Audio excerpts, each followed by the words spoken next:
Number 20, another amazing production game. This is Mechs vs. Minions. Mechs vs. Minions, another IP. I think it's, what is it? Not Sky. That's League of Legends. League of Legends, yes. Another great production game. People need to take note of some of these games. I know it drives the price point up. World of Smog wasn't very expensive of a game. I think I got it for $49. I know Mechs of Minions has dropped. Originally, it was in the close to the 70s, I want to say. Believe it has dropped, maybe mid 80s. It has dropped. Other developers need to look at these productions and model their games after them. Yeah. Mechs vs. Minions, great tiles, great scenery, great artwork, great models. Every model is pre-painted. I mean, where do you get many games that do that? We started a campaign, we've kind of died off on it, and I've really been pushing the person that owns this game to let's try and finish it out. But we are in a hefty campaign, which you'll hear about later. Yeah. But I would really like to get this to the table. That is Mechs vs. Minions, my number 20. Number 19. You shouldn't complain about this. Another chess-ish game. Onitama, number 19. Can't complain. I think that's about where I have it. It's in my top 20. Yeah, number 19, Onitama. I want to get the new cards that they've added to it. Yeah. I've had some bad games where you play where the cards that you get are all very, very similar. Yeah. You don't have diagonal movement. They're all like 2 forward or 2 back or 2 right or 2 left. L. Yeah. And then the other one's the other side L. Yeah. So you just keep trading those. So adding more cards helps that. Helps kind of bring up the variability. Yeah. You can always play it where you pick the cards. I don't like doing that because I don't like influencing like the way the game's it's gonna be played. But the positive is you can play multiple sessions of this. So even if you get a comparable 5-card array of movement that you're going to be able to do, you'll be done in 10 minutes, 20 minutes. Play another round. The 45-minute game we had during our marathon that I had to speed up. Yeah. Otherwise, people would have just not watched it at all. You know what we could do? We could draw 7 and each pick one to get rid of. Yeah, that could work. That's a variant that I like. Because then you're like, I played with that last time. Yeah, and that happens. I hate that card. At random, you may get the same 2 in one pull. But again, the expansion is gonna add to the variability there. It's gonna change that up a little bit. Another chess type game where each player has 2 movement cards. You have 4 pawns and 1 king. The goal is either to get your king to the other player's starting spot where their king's at, or them to get to yours, or capture their king with one of your pawns. There is one communal one that, as you use one of those cards, you now give that card to the other player to use. They then will play one of their 2 cards. Oh, and then you will get the one that was the communal. So now you'll have a slightly different set of cards. But every movement that you use, you're now giving your opponent the ability to use that card. Yeah. So that I like. I really like that. You can't hide something forever. Correct. Or you can, but then you're always limited to 1 card. Correct, which was a reason why we stalled, because I was holding onto a card for so long, and eventually I had to get rid of it to make progress. And that helped him eventually get the card that he needed to help him win. So that's number 19, Onitama. Number 18. I mentioned this game early on. Opened me up to hobby gaming, tile placement. It is higher than the one that I said was it on steroids. Because of how much I have played it. I've never played the same game. Okay. I've always enjoyed it. It has a spot in my heart because of its connection to my now addiction to hobby gaming. That is number 18, Carcassonne. Oh, wow. This is the base game. No, this is without expansion. Well, the river expansion. Okay, I was going to ask about the river, this is, I don't need the Catapult expansion. I don't need the what is it, the Monastery expansion, I think it is. There's like 18 of them, I want to say. Oh, there's way too many. I don't need all of the expansions. I would like to have them just because it hits kind of that, like... Yeah. Completionist? Not necessarily the completionist. This game it tugs at my heartstrings. It hits at when you like something from the past. What's that called? Nostalgia. It hits a great nostalgia. Yeah. This was before I met David. This was with people down at the church camp that I used to go to, playing with my aunt and uncles who now I bring games down to play to them. Yeah. And those people that introduced me to Carcassonne will play those games and stuff. It really hits deep home to me. Yeah. I don't play it that much just because I have so many games in my collection. And because even though every game I played has never been the same, they all do play out semi-similar. Mm-hmm. So right now, again, we're kind of tied into campaigns. We have a lot of campaigns going on, so that kind of affects what we play too. But number 18, Carcassonne, great game. That is another that was my gateway game, I guess you could say. Mm-hmm. And it was in addition to Ticket to Ride when I bought my first set of hobby games. That was one of the ones I had to get. Number 18, Carcassonne. Number 17, Dave hates this game. Uh-oh. Hates it. And he will probably give me crap for it, maybe, maybe not. He doesn't like the randomness of planning for something. You don't know what you're planning for. I like this game for the variability of encounters that you may or may not have after that turn or that betrayal at House on the Hill. Oh, this is that one. Number 17, Betrayal at House on the Hill. I'm kind of curious on which one that you thought I was going for. I'll tell you after. Okay. Number 17, Betrayal at House on the Hill. Complaints is that you're prepping for a betrayal, but you don't know when that betrayal is going to happen, nor do you know who's going to betray, nor do you know what you're going to be doing after the betrayal. Really, it's just when it happens, the book tells you. And they tell you, okay, now you research. As the good guys, you figure out how you're going to beat the bad guy. You, as the bad guy, now has to figure out how you're going to accomplish your goal. I like this game a lot for the 50-something scenarios that you could play, and you could play this game 100 times and still never have played all the scenarios. You could play this game 50 times and play all scenarios because it's that random. But the theming one, the exploring the house, and there's another game that will be here in a little bit that is comparable to that theme. The cooperative nature prior kind of helps you work together. The one negative I don't like about it, which isn't his main complaint as far as preparing for something you don't know what you're preparing for. One negative to it that I don't like is if a new player is playing this and they are the one that betrays, it's very hard for you to answer questions about that book that they now have to refer to if you are on the good team or on the other team. You really almost have to bring in an outside party that's not playing the game that has played the game to help that one player who is now the overlord figure out how to do things. Yeah. Because there is some shoddy, at times there could be some shoddy translations or unclear things that you have to do. So I do love this game though. It's in my top 20. Betrayal at House on the Hill. I still have yet to play the expansion. And I fault David for that because he doesn't like the game. But I'll get it played. I know I will. It's coming up to be that time of year, so I'm sure it'll get played. Number 17, Betrayal at House on the Hill. To be fair, I've resolved to say, hey, people can like that game. I'm not going to diss it. Yeah. No, for sure. It's not my cup of tea. And that's okay. Yeah. Number 16 brings another draft of nostalgia into me.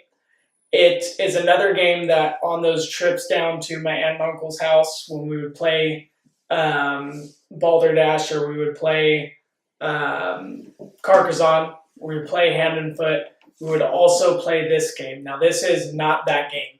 This is a better adaptation of that game. And I will claim that, and I will drain that, and I will stick it outside my house.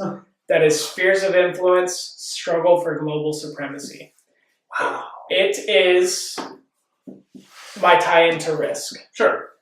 Growing up, Risk was even more than probably Carcassonne, and I consider Carcassonne a hobby game. I consider Risk a toy game, not necessarily a toy game, Mass mass market game, which is why I think I'm comparing them differently. Yeah. I guess you could say, or I'm using them as different comparisons. Risk was my big mass market game, even over Monopoly, even over Sorry, even over Trouble, all those games. Yeah. It was Risk. We would set up a table and we would spend the entire 4 days that we were down there playing a game of Risk. And everyone always goes for Australia. Everyone always focuses on Australia. Risk Legacy barely missed the cut in mine. I want to say it was like 113 or 114. I'll have to check. But it does it better in the sense of I like the unpredictable. It's Risk with additional mechanics added on, different, more realistic battling. Yeah, for it. I agree. Basically, you're trying to control spheres on the board, areas of the world. And each of those areas, some of them have gas. So gas is another thing that you're managing. You get gas. You get areas that are gas fields or oil fields. You're going to get points for that. You get so many spheres, you're going to get points for that.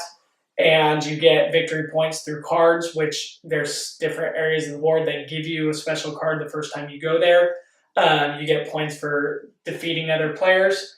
The battle mechanic is you fight the other person and you roll dice for every grouping of 6, I believe it is. Yeah. You do 1 casualty to the other side. It's not like Risk where it's you roll 3 dice if you have 3 or more. They roll 2 dice if they have 2 or more at that point.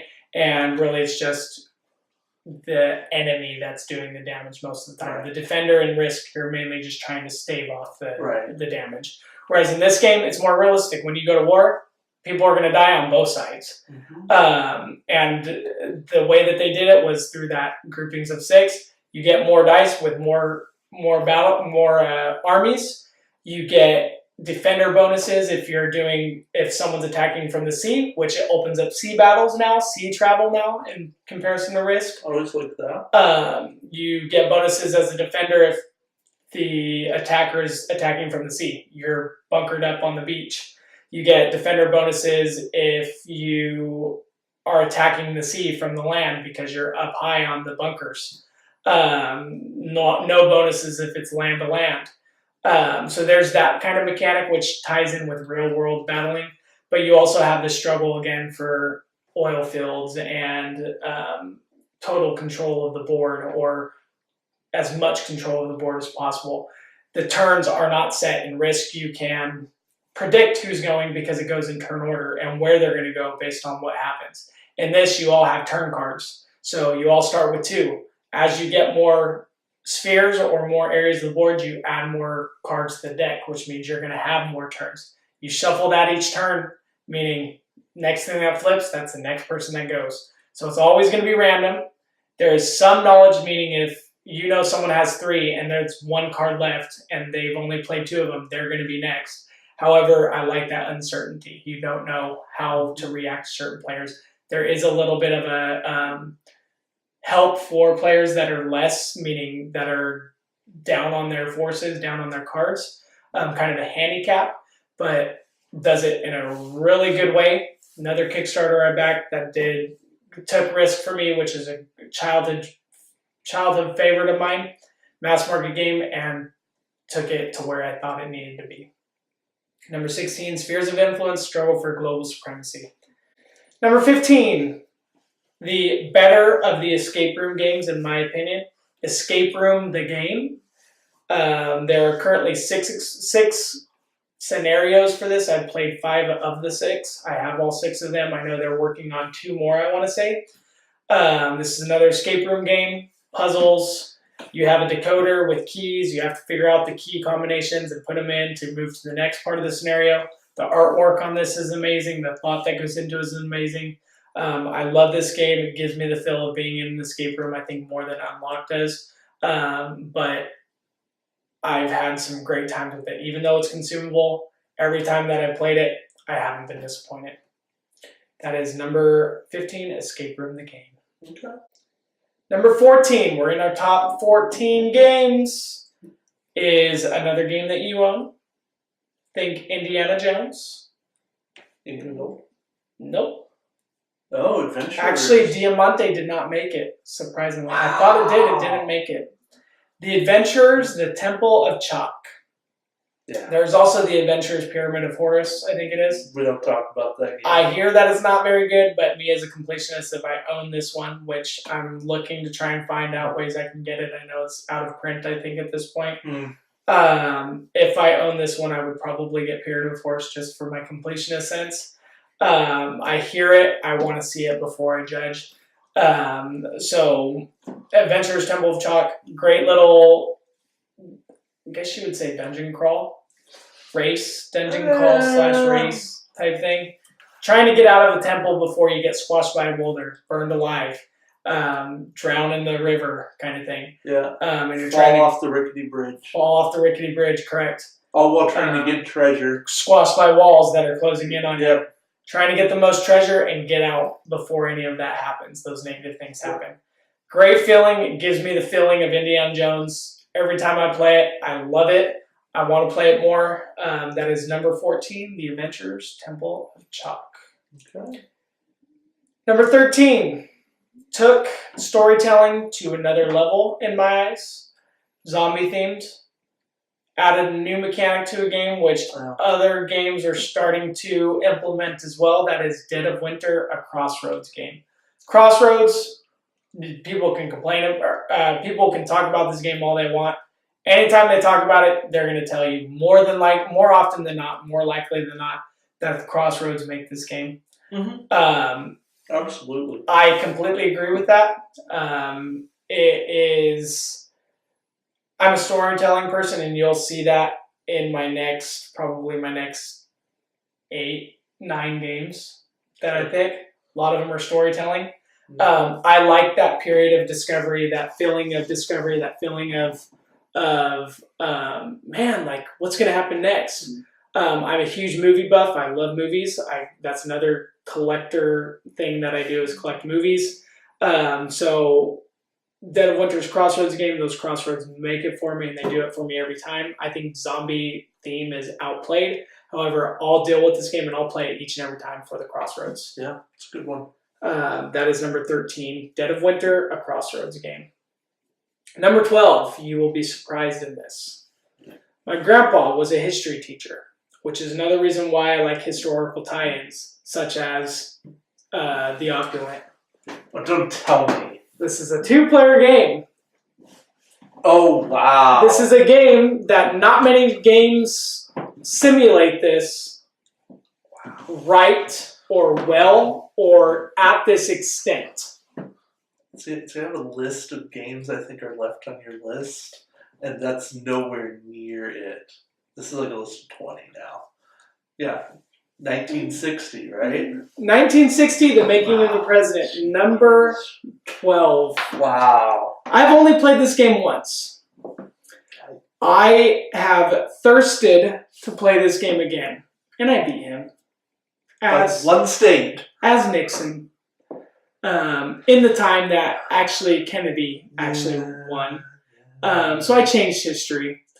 I love how this feels, so much like an election. Oh, yeah. So much like an election. I love this game. You control the debates. You control where am I going to spend my advertisement so that I can get more people to support me in this state or this state or this state. It has all 50 states. You're trying to spread your message, your political message to and get people to back you in the election. This is amazing. Twilight Struggle is another game that does this, but it does it at the Cold War level. So you or Russia, America or Russia. I did find a game on Kickstarter that has yet to be released that I regret that I missed that does this in the same sense. However, it's unnamed presidents. There's, I think, 10 or 15 types of presidents, boy side, girl. So you can play the male side or the women's side, and it's the same character. One is the good guy. One is the underdog. They all have themes, and they all have a special ability based on that theme. Okay. So it does the same exact stuff that 1960 Making a President does. However, it lets you be your own president. Interesting. Which is why the one complaint I have about 1960 is, which is also kind of a positive thing and why it falls so high, is the historical tie-in there. You are forced to, every card in that game has a tie-in to what was going on during that election. It has the Cuban Missile Crisis involved in there.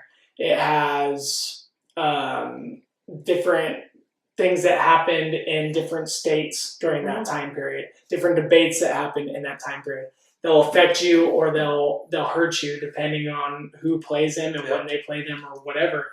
That's kind of like your cards to do your take that at the other player and hurt them but help you. Yeah. I love the debate, how they work with the debates. It's upsetting that you're forced to be two specific presidents in a history of so many different debates or different elections, which is why I'm thinking that Campaign Trail will replace this for me. But it's so high because of all of that, as well as its historical tie-in. You can look at all these cards and read through all these cards and get a history lesson. Why it's such a great game for me. So that is number 12, 1960, The Making of a President. Number 11, my favorite video game of all time, translated to a board game. Dark Souls, the board game. Okay. Main complaint I have is the length, which is everyone's complaint of it. A lot of people complain that aren't familiar with the series, complain about some of the difficulty behind it. However, if they played the board game, they understand that, or they should understand that it is the video game. They should understand that it is, you are going to die. I haven't even played the video game. I've watched you play the video game. I've watched Craig play the video game. I understand that you're going to die. Yes. And then you're going to respawn and you're going to die. Yes. And then you're going to respawn and you're going to die. Correct. And then you're going to die some more. And when you're done dying, you're going to die some more. And then you're going to turn the game off. Yes. And you'll eventually get to a boss maybe a week down the road. And then 2 weeks down the road. And then you're going to die. Die. And you'll probably take you 2 weeks to beat the boss now, because that's what everything builds towards in the video game is epic battles with bosses. And then you'll beat the boss, and you'll save. And when you do that, it is the most amazing feeling in the world after you've worked so hard and failed so much to be able to say, I did it. I finally did it. I can rest tonight. I don't have to stress about this. I don't have to get onto Google and search every guide in the book to try and figure out the best possible way to kill this person or this monster, I guess you could say. That is the best feeling I've ever had when I worked for 3 weeks on a boss, failing time in and time out, and I finally beat that person. There was a time, I think, that you walked in and I had just beat the one that he had seen me 2 weeks earlier trying to beat. And I yelled at the top of my lungs and I was like, yes. Yes, I almost wanted to throw the remote. At the time, I only had one controller at the time, so I didn't. That's the only thing that stopped me, but amazing feeling. Board game, epic boss battles. The next complaint that people would say is the repetitiveness of going through the same encounter over and over and over again, because the encounters don't necessarily change very much. You can change how you approach the encounter, but there are fan-made variants and variants that developers suggest to shorten that and to cut a lot of that out. such as best completed state, meaning you take note of the damage that was done to your party when you complete that, so that next time if you have to reset, you can just say you completed that with those things. So if one person used Estus during that battle, and at the end of the battle, someone only had, in the board game, after you complete a battle, all your health and all your stamina is gained back. In the variant that I really like to play with, you gain half of your health back. You gain all your stamina back and half of your health back. There are ways to do that where you, again, best completed status, that will shorten the game completely, but still give you the experience of playing Dark Souls. No, it's kind of a save point. Correct. So that is a great game. The expansions have yet to come out, and I know that's going to blow it up for me again. As far as there's so much more that they're going to be adding to this, and that they're going to be including in this that extends out even more to be like the video game, that I'm excited for. That is 11 Dark Souls, the board game. Top 10, ladies and gentlemen. Okay, I think I know what's in your top 10, so I don't think there should be any surprises. I've got more written down, but those are more games I want to ask you about. So. Okay, hit me with it. Number 10, my last racing game, best racing game in my opinion. Very comparable to NASCAR, Formula D. It is Formula D. Is my number 10. It's not NASCAR, it's Formula 1. Yeah, it's Formula D. So Formula 1 racing. Open wheel racing. Open wheel racing. I don't have any expansions. Dave has 4 or 5. Most, if not all of them. No, I don't have the most recent. So yeah, you have most, if not all of them. This is something I would still consider buying all of the expansions in tandem with David, just because I like the game so much. Again, it's in my top 10. Yeah. It really simulates. We've been saying this a lot in these last few. Really simulates a feeling of racing through an open world or open wheel or open court, open track. Yeah. I always recommend to play it with the advanced version as far as the shifting and stuff goes. Damage to certain areas. I've never won this game, nor have I ever completed. No, I have once. You have? I have once. Finished? Most of the time I end up getting hyper aggressive and crashing in a corner.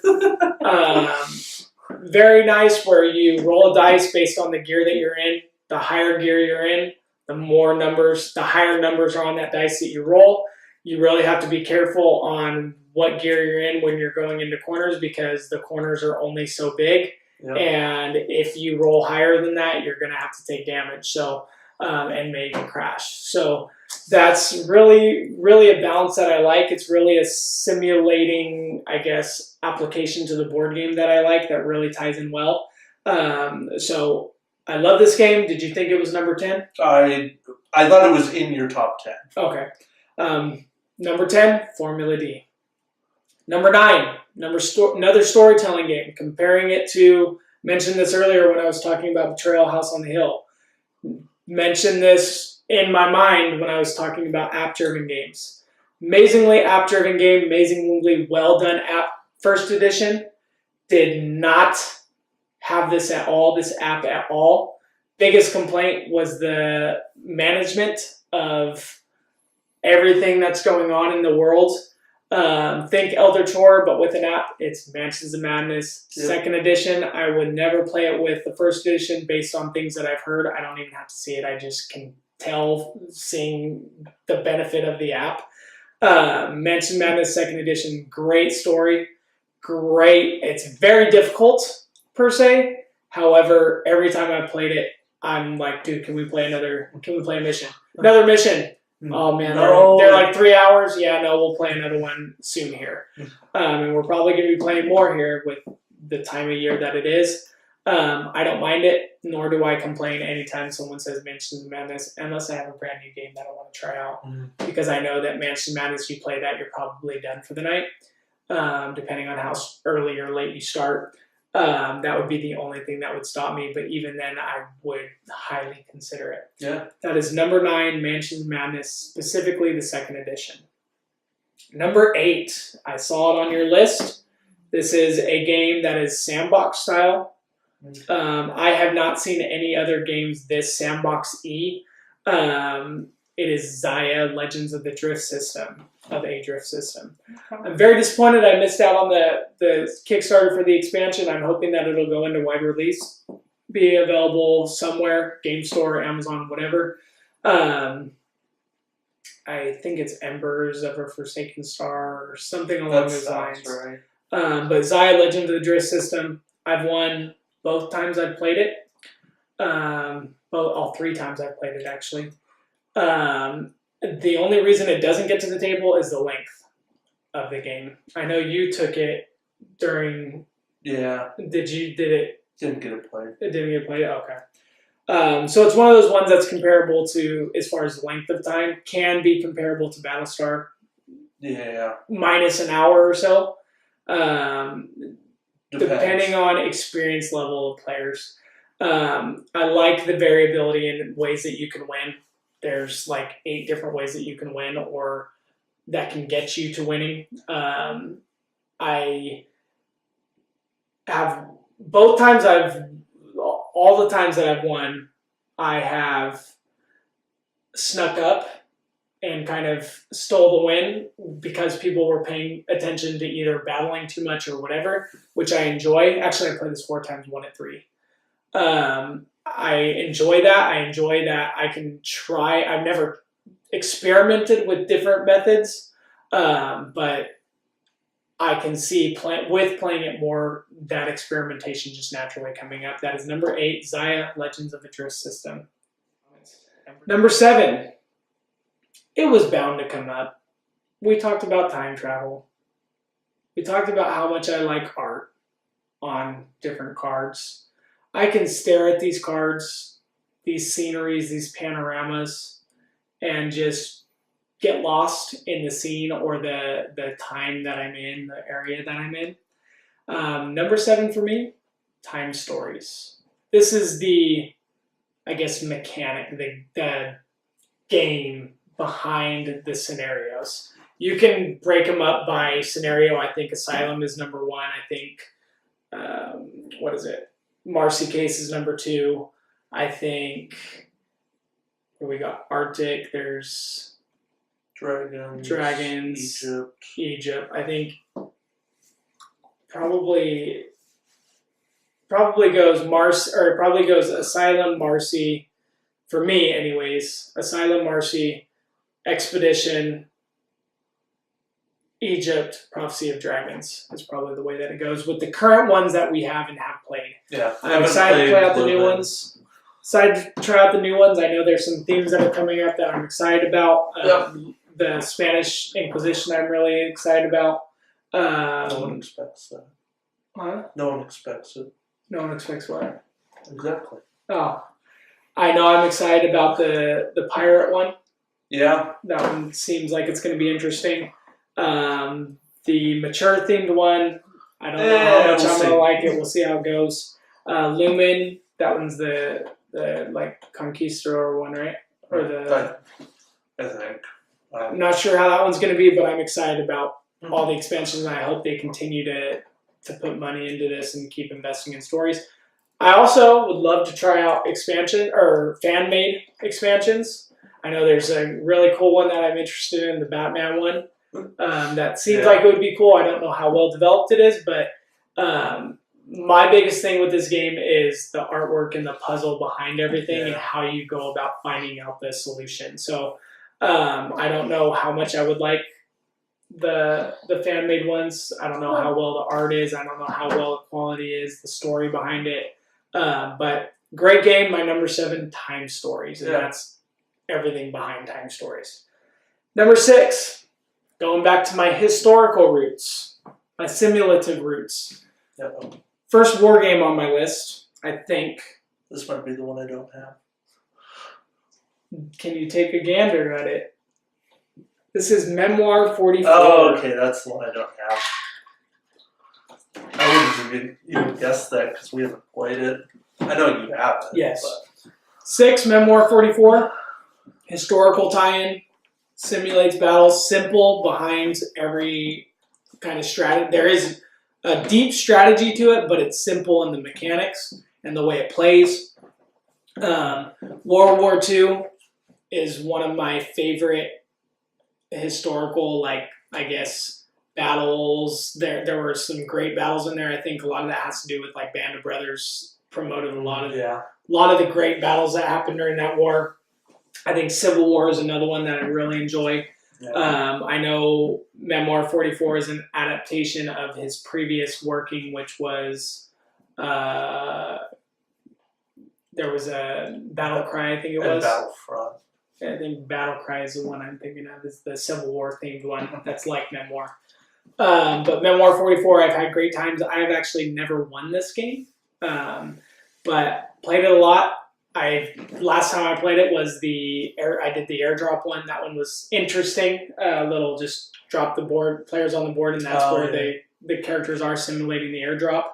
But amazing game, great tie into my historical roots. History was my favorite subject in high school as well as junior high. My grandpa taught it, so I really have to have a soft spot for that, and I've had great experiences with number 6, Memoir 44. Remind me if we ever go to war that you're not in command. Okay. Oh, because I've lost. Because you've lost all the time. That's all dice rolls and card play. I would. It's tactical though. Yeah, I guess. But if you only have cards that allow you to attack the left and the right flank, and those are the only cards you have, you're forced into that decision. Whereas in real war, you're going to be able to choose based on the enemy and where they're at, who you're going to move. I guess. And how fast you're going to push them and how much you're going to push them and all that stuff. Sounds like excuses.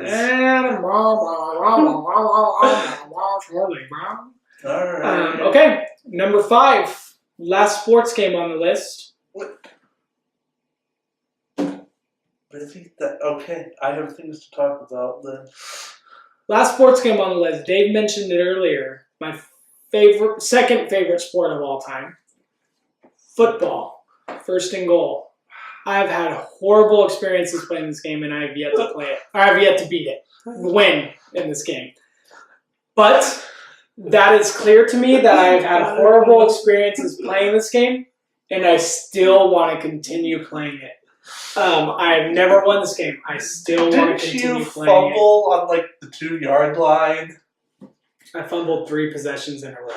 One on the 2-yard line, one on the 10-yard line, one 10 yards from the end zone on an easy pass that was completed, but and on the breakaway they fumbled the ball. It was a disaster. I got beat out, and of course, everyone when they're playing a football game, Madden included, whatever, what do when they're smashing on someone? They run the score up. That happens. And it happened when I played my brother. Same thing was going on when I was playing my brother this past weekend. I think, to be fair, I didn't run the score up because your defense kept stopping my offense. That is true, but you would have, I'm sure. I know I would have. I did try to keip scoring, but I think you were holding me to field goals. Yeah. So it gets to the point in that game where someone's up 21 points and they're, 30 yards from the end zone. I'm going to throw a Hail Mary right before half just to see if I complete it. I want to see if I complete it. Which, you want to see if you can complete a freaking Hail Mary, of course, right? Yeah, it's a 1 in 36 chance. But it's like the person that's winning by 21 points wants to complete that Hail Mary more than the person that's losing and wants to complete the Hail Mary. I don't know. It's strictly, when you have that many experiences and you still enjoy playing, I'll play that game with you right now. Sure. No questions asked. Sure. And I will still have an amazing time playing it. First and goal, number 5. My second favorite game of all time, favorite sport of all time is football. First is hockey. Not very many. I don't know that there are a lot of great board games that aren't just statistics driven. A lot of basketball games, a lot of baseball games, a lot of football games, a lot of hockey games are all stat driven. So they look at the stats and they are too similar to the game. So it extends it out and it's like, you're having to calculate, you're having to do math to figure out. I want an arcade, not a simulation. Correct. This is an arcade. First and goals, or bottom of the ninth is an arcade type game. Soccer City is very comparable, but it does have an arcade type feel, I feel like. It's an arcade game that does feel like soccer. Yes. Very long, very plotty. Yes. Very likely that your score is going to end like 1-0, 2-0, or 2-1. And it works for soccer. I think that works for hockey. I think that also works for basketball. I don't know that it works for baseball, nor do I think it works for football. I don't think, anyways. No. In a better way than First and Goal does it. You have a card, 15 plays on offense. There's a card that's 15 plays on defense. There's a deck. All those plays are shuffled in that deck. So you have like 20 of one play, 20 of play two, 20 of play three. Half of them are run plays, half of them are pass plays. Defense matches up to those half run plays. They have 5, let's just say 7 plays that are good against those run plays. You have 7 that are good against those 7 pass plays. And you play a card face down. Your opponent plays a card face down. You flip them. You match your offensive play that you played to the defensive play that they played. It's identical dice on each of those cards, showing how they match up, how your defense matches up to how the offensive play that they called, or how your offensive play that you called matches up to their defense. You roll those dice. You move the ball that many yards. You try and get in the end zone. It goes until the deck is gone. That's halftime. You reshuffle the deck. You go a second time for the full game. Games are pretty comparable to football scores. I think we played, it was 21-7, my brother and I. I think ours was comparable with us. There's a little mechanic. You always roll play dice that will determine if a fumble potentially occurs or a penalty potentially occurs. Doesn't mean that it's going to. You roll it again to see if it does. And you need to get the same icon. So they really more football, and they really do it in a manageable time. And I like that back and forth cat and mouse game as far as trying to predict what people are playing. Second favorite game, sport of all time, football, has to go on my top 10. Number 5, First and Goal. Number 4, we are currently involved in a campaign for this game. This is a game that is very, very well produced. It can be looked at as consumable, but I don't necessarily think that it's to that extent. Gloomhaven, number 4. That is a game that we have heavily been playing, and we still have, this is like a Skyrim for board games. Anyone that plays Skyrim knows that it's 100, and you can get through that game and play all the quests and stuff in between 150 hours. Some people, I think, have sped run it in like 120, maybe even less than that. But I compare Gloomhaven to that. We're 4 missions in, I think, or 5, maybe 5 missions in. Like 6. Yeah, at an hour a pop, maybe even more than an hour a pop. Or I like think 2 hours. Yeah, hour and a half to 2 hours a pop. Yeah. And there's over 100 scenarios that you can go to. I don't think you'll, in any campaign, I don't think you'll play all of them because you make decisions which make other areas around the board not accessible. But I can see this being over 100-hour game as far as from start to finish in the campaign. You're playing scenarios, so you play one scenario, then you choose that affects your board. Then you figure out where you're going to go on the map next. That's going to be a completely different scenario. The book puts everything together, tells you based on that area that you chose, how the scenario is set up, skirmish type atmosphere where you build your deck. You have so many cards, you play those cards to affect the skirmish, and it's cooperative. You're trying to beat the enemies. Based on that, you get rewards you bring back. You, again, adjust the board, adjust your deck based on those rewards, age your characters, retire them, get new characters, access new characters. Really immersive experience, really great experience. I've had amazing times playing this. I don't know where this fell on your list, if it did fall on your list. It was in the 20s. But number 4, Gloomhaven, great game.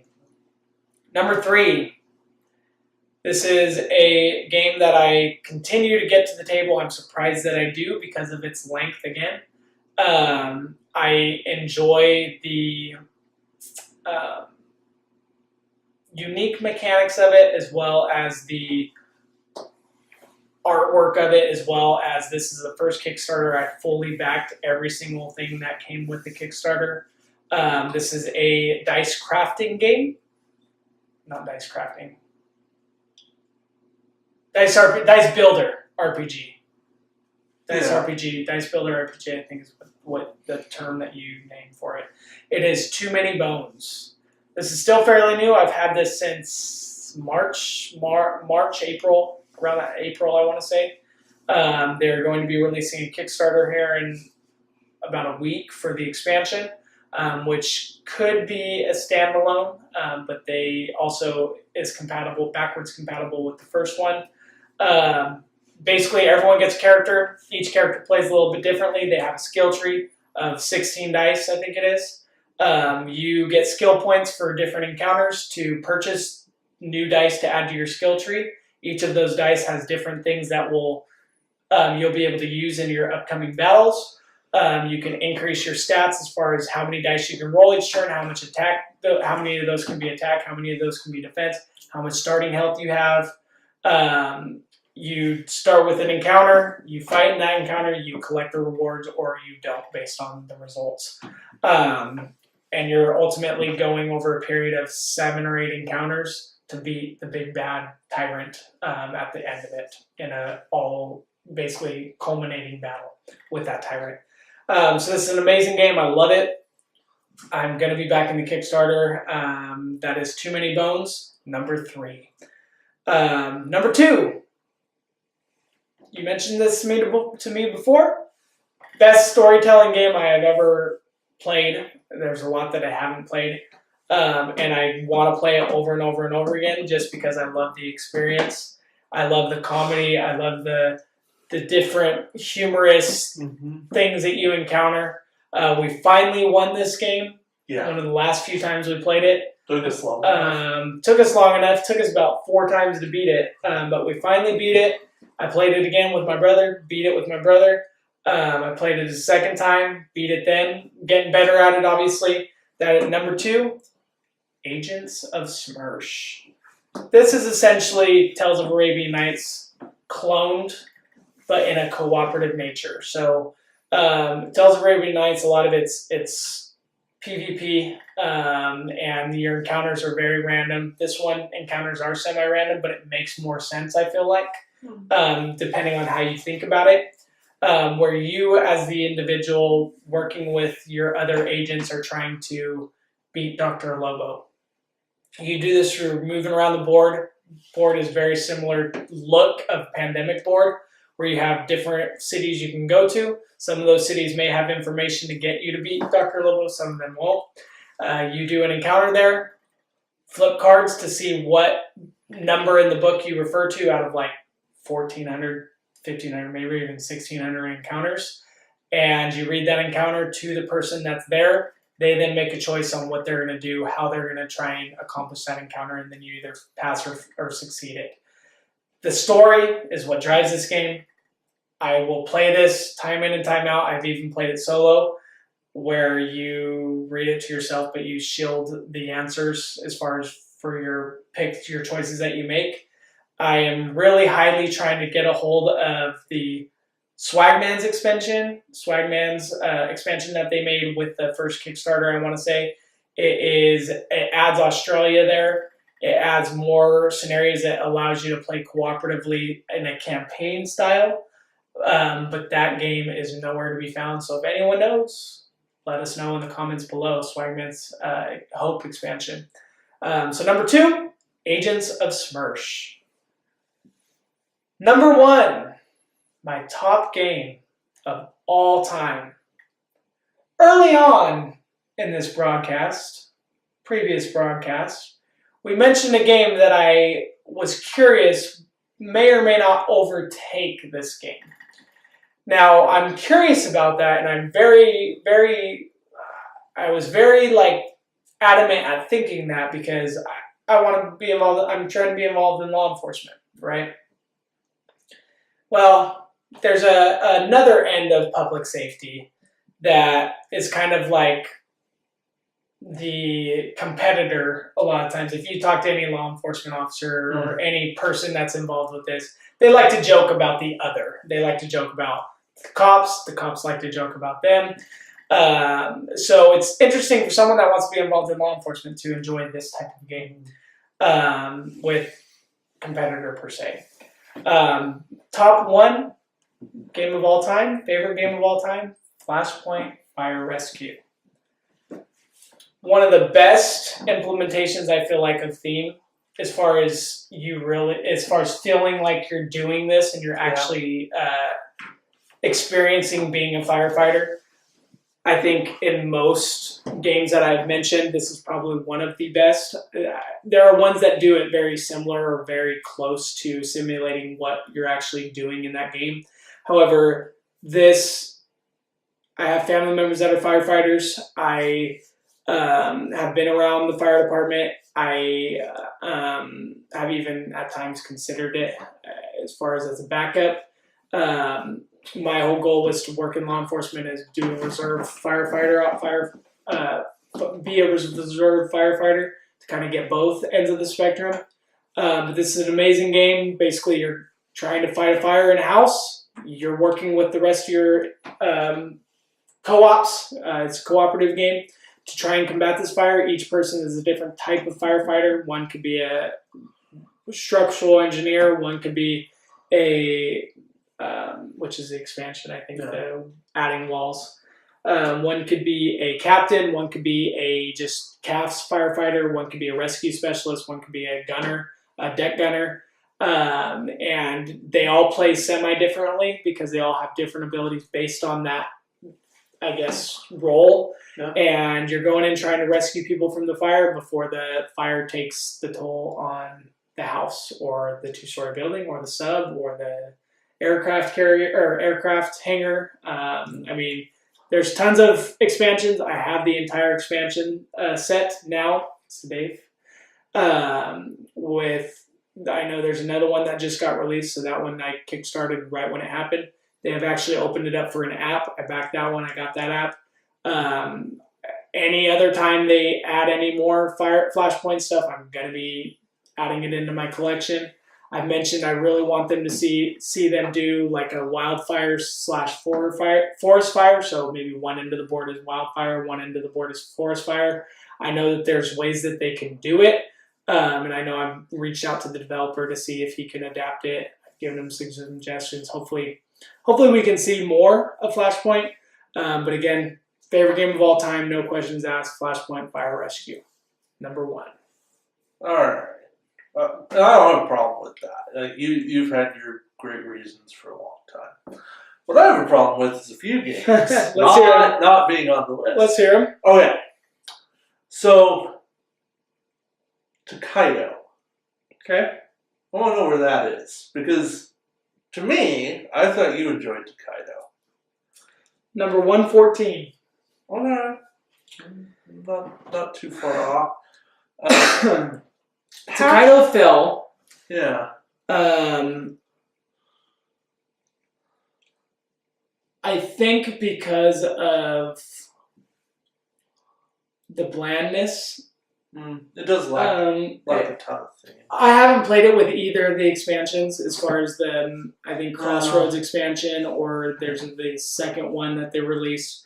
I haven't played it with those. I think that may or may not open it up. And I mean, it does have, you mentioned that the theme does lack. It does have somewhat of a theme, but I think, to me, it feels like it gets very repetitive. Sure. In the sense of, yes, you have multiple options of where you can go.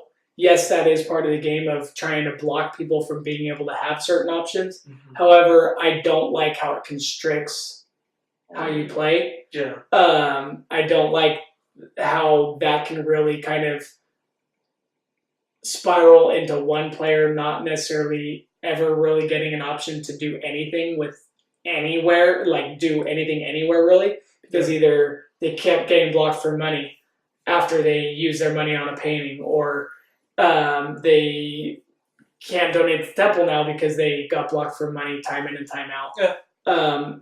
I think that kind of is where it's kind of pulled me down. Okay. I do enjoy the game, but I think that's where it made it fall. Okay. Patchwork. I want to know about that. Patchwork. Like that. If you had asked me coming into this, I would have banked on Patchwork being in your top 100. Yeah, that should be. Beast of Balance fell 137. Just Yeah, I was wondering about Can't that. Stop 165. The Game 164. There was a good selection from 166 to 162. 166 Diamante, 165 Can't Stop, 164 The Game, 163 Cash and Guns, 162 Secret Hitler. Wow. That was a good stretch. There was also a good stretch. 139 World of Rioja, 138 Revolution, 137 Beats of Balance. Those were all games I thought would land higher. Yeah. Let's see. Still looking for Patchwork. Tumbling Dice was 168. You had asked about that one. At some point, or mentioned it, yeah.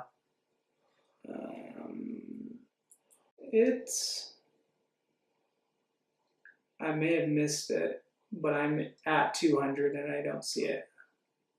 No, that shocks me. Yeah, I'm at 200 and I haven't seen it unless I skipped it somewhere. I'm also curious about Codenames and Avalon, or just Resistance. I'm wondering if both of those suffered similar fates. Of the burnout. Replay, yeah. But let's see, I thought I saw Codenames.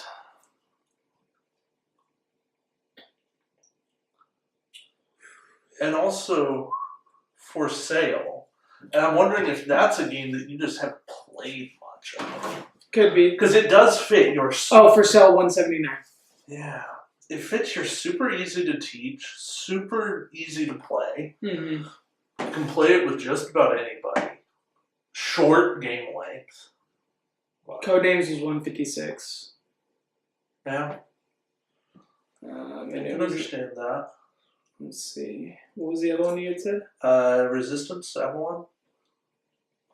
I thought that it was higher. I still do not. It's got to be between 134, I think, and 100. Because I don't see it out there. And then, like, you talked about dice. Yeah, 130 Resistance, okay. Avalon. You talked about dice placement games. Have you played Kingsburg? No. I saw you mention that. I haven't played it. Okay. I worry, from what I've seen of Kingsburg, I worry about being too complicated for me to grasp. If you can grasp Alien Frontiers, you'd grasp Kingsburg in less trouble. Really? Yeah, it's simpler. Okay. Like, there's more places you can go on the board, but there's less to deal with. Okay. Because it's all dealing with, like, 4 resources. Okay, I can see that. Alien Frontiers only has 2 resources, but Kingsburg has 4, and the flow is pretty simple. Yeah, you're building buildings, but there's thinking that you may think of Machikoro. Yeah, I know you've only played that once. No, I played it twice. 129. I know you've only played Splendor a couple of times. Splendor is not. I don't think I saw it. Top 200. Oh no, 120. Oh. Star Trek Ascendancy. You're probably wondering. Well, I did put it down and ask. 117. Wow, that's actually higher than I would have thought. So if we did 125 and above, Fuse, Steampunk Rally, World's Fair, Star Trek Attack Wing 122, Scythe 121, Splendor, Kobayakawa, Smash Up, Ascendancy, Lords of Waterdeep, Lemming Mafia, Tokaido, Clank, Captain Sonar, Coup, Rebellion, G54 is what I put. Yeah. Biblios, Legendary, Word on the Street, Sentinels, Dimension, Heron Tortoise, Laser Riders, Harry Potter, Hogwarts Battle, Blueprints, Risk Legacy. Okay. And the last one, Fugitive. That one... Did that completely fall out? It did fall. And I thought about it as I was ranking it, that the more I thought about it, the more I disliked the game. Now, I think that could be because of all the experiences that I've had playing. Sure. We played it. We played Fugitive in our 24. It was at the end of my at my wall period. When And you're hit like, I the wall, should be going to bed. Why am I still alive right now? while I was dealing with my wall, we were playing that game, And you like completely missed. Blanked. I missed something, and I was so sure that I was sure. And you kept trying to be sure, and I'm like, no, really, you haven't said this. It got very frustrating. However, and we haven't played since to close that. I've played one more time. Okay. But I don't know. I think I played with my brother, and I ended up winning that game as the marshal. I don't think we. I don't think we did. We swapped them. Okay. But I don't know. I think with that one, that one's another Tim Fowers game. I like all his other games so much more. Fair. And I haven't played Walkstar. I know based on the knowledge that I have of it and what I've read and what I've seen and all that stuff, I know I'm going to like Walkstar even more. This is the simplest out of all his games. And maybe that's the downfall for you. Yeah. Because most of his games aren't complicated to begin with. They are all fairly simple games. And they have such a simple game. You kind of feel like, what am I doing with my life? So that one fell, I think, for those reasons. That's fair. Those are just things I was curious about. Yeah. So it's nice to know what's in that next 25, though. That gives me a little like, oh, okay. I'm not like completely messing up in the games I'm making you play. Yeah. And I think Ascendancy this time next year might move up with the stuff that's coming. It does fall for the same reasons that Battlestar falls. For this, I'll play Ascendancy any day, and I've said this before, over Twilight Imperium any day. I feel like it gives me the same experience. Mm-hmm. I feel the same experience when I play that in comparison to Twilight Imperium. I don't know how Twilight Imperium 4 is. I know that they've changed a lot. But I think Star Trek is a theme or an IP that I could roll with, even though I wasn't a big Star Trek fan growing up. I know my former stepdad was. That's all he would watch all the time. But I can get behind it. I've got behind the newer movies. We went and watched the newest one that they have. Beyond. I can get behind that a lot more, and I can grasp a lot more, because even though I'm not a fan of Star Trek, I'm more of a Star Wars fan. I know the characters, I know the races, I guess you could say. Yeah, you have some idea about what each of them are trying to do. You understand that Klingons are aggressive, Romulans are sneaky, Federation are diplomats for the most part. And you'll understand that the Ferengi are traitors, and the Cardassians are antagonistic, and then the Borg are, mechanized and trying to just take over everything. Yeah. So. It also, I think, falls because of ease of play. Yeah. Not necessarily ease of play, but more so, in my eyes, ease of success. I know that I won't compete in this game with. Really? I mean, I'll do average, I think. Hey, that's what the Borg are for. Yeah. If you're a little behind, you're gonna make me deal with the Borg. Yeah. So that I don't lose. Not only that, but the biggest is the 3-player. Yeah. I think 3-player is I think 4-player is where it's gonna shine. Mm-hmm. It's going to extend the game out, which could be a negative in some people's eyes. And we'll see. But the 3-player problem in any 3-player game is ganging up on others. I attack you, you attack me, and now Bob's got the lead because nobody fought him. Exactly. Yep. So that's the one thing that bugs me about it. And then the other thing is just you, in that situation, it may not be because of no one involving themselves with Bob per se, but it could be just because of the placement of tiles and the lanes that were placed out. Random stuff can happen. Yeah, lanes that were placed out. me and you are competing because we just randomly connected before anyone even dealt with Bob. Well, we don't even have to compete. We can just make a trade agreement at that point. Yep. So, so I mean, there's different ways to look at it. We'll see what happens. We'll see where it falls next year. But yeah, I mean, it's been good. I enjoyed doing this. This was something that I had a great experience looking at how the list fell at the end of it. It's a project, isn't it? It is a project. It took me about 2 days to put together. Yeah. Just through the rankings. I mean, 25 to 3,000 rankings can be tough. Anyone that hasn't put together a top 100, it's of anything, it's work. Yeah. So I'm glad I did it, and I look forward to doing it next year for sure. So thank you guys. Appreciate it. Hopefully you enjoyed that top 100. I know this shipyard, Dave's doing some good things with it. So we'll see. We'll see. I hope to be involved a little bit more. But again, appreciate you guys listening. Until next time, this is Cory with my top 100. And we'll see you around the shipyard. Take care. See you guys.